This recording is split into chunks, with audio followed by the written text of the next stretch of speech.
Bienvenue dans le journal de l'intelligence économique. Tout commence par une histoire de babouches, les fameuses chaussures traditionnelles maghrébines. Il y a 3 ans, les Marocains éberlués ont vu débarquer sur leur propre marché des milliers de babouches fabriquées en Chine. Une enquête a révélé comment les Chinois s'y étaient pris pour copier leur savoir-faire. Résultat, le Made in China a envahi les souks des principales villes marocaines. Cette histoire a au moins un mérite, celui de servir de leçon aux Marocains. Ils sont en train de mettre en place un dispositif d'intelligence économique avec des acteurs publics et privés. On en parle avec Abdelmalek Alaoui, associé gérant du cabinet Global Intelligence Partner. Mais avant, on revient en images sur l'histoire des babouches chinoises. Une enquête d'Hélène Frade. C'est l'autre mondialisation, la globalisation sud-sud, celle qui oppose les pays émergents entre eux. Cette mondialisation est bien là, physiquement palpable dans ce marché de Casablanca. Dans le souk de Derb Omar, où notre caméra doit rester discrète, les commerçants chinois se fondent parfaitement parmi les vendeurs marocains. Tous proposent la même marchandise, des produits traditionnels marocains comme les célèbres babouches. Des babouches ou des tapis de prière fabriqués en Chine. C'est marocain? Chinois? Et ça, c'est marocain, ça? Non, c'est chinois. C'est chinois?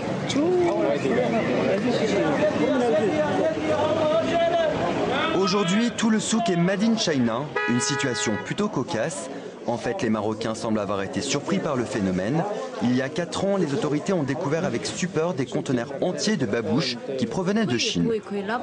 Trop tard, les Chinois avaient discrètement copié le savoir-faire marocain. Des produits imités, des prix bas, mais une qualité qui laisse à désirer. Comme ça, tu les mets une fois, tu les mets une fois. Une semaine. Une semaine. Les Chinois toujours. Et pour en avoir le cœur net, nous achetons une paire de babouches. Je ne suis pas un expert. C'est combien? 30 dirhams. Et ça, c'est marocain ou pas? C'est une marchandise chinoise.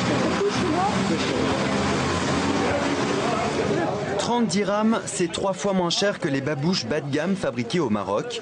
Pour s'en rendre compte, il faut quitter le souk d'Herb Omar pour le marché consacré aux produits Made in Maroc, situé près du Palais Royal.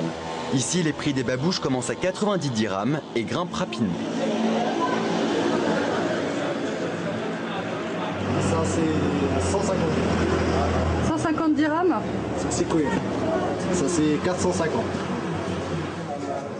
Pour ce commerçant, il n'y a pas photo, la vraie babouche marocaine est de meilleure qualité. Qu'est-ce que vous en pensez? Bien sûr qu'il y a une différence. Cette babouche est en cuir fait main. Celle-là, elle est en sky, c'est très mauvais en qualité. C'est ça la différence. Pas peur de la concurrence donc, les Chinois n'auront jamais la main. Pour ce commerçant, il manque de rigueur. Les gens sont très inquiets de la qualité des produits fabriqués en Chine. C'est pour cela qu'il ne faut pas beaucoup craindre les produits chinois qui rentrent au Maroc. Les gens ont vraiment peur pour eux et pour leurs enfants des maladies et des allergies qu'ils peuvent attraper à cause des vêtements chinois. Les Marocains semblent avoir tiré des leçons de la concurrence chinoise. Pour Driss Alaoui Mdagri, président de l'association marocaine d'intelligence économique, ils ont trouvé la parade.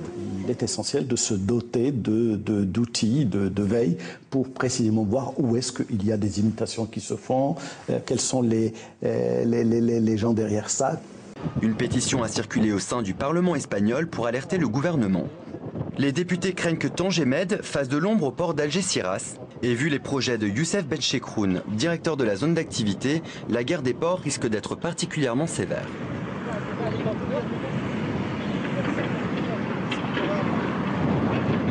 Le port que vous voyez derrière moi aujourd'hui est un port qui totalise déjà une capacité de près de 3,5 millions de conteneurs. Et lorsque nous aurons finalisé le port Tangemed 2 et qui fera une capacité de 5 millions, nous aurons un total de 8,5 à 9 millions de capacité de traitement conteneurs, ce qui nous positionnera parmi les 10 premiers ports mondiaux à l'horizon 2015 et donc très certainement le premier en Méditerranée et Atlantique. Et justement, c'est ce qui leur fait craindre des attaques contre leur port, notamment sur le volet environnement.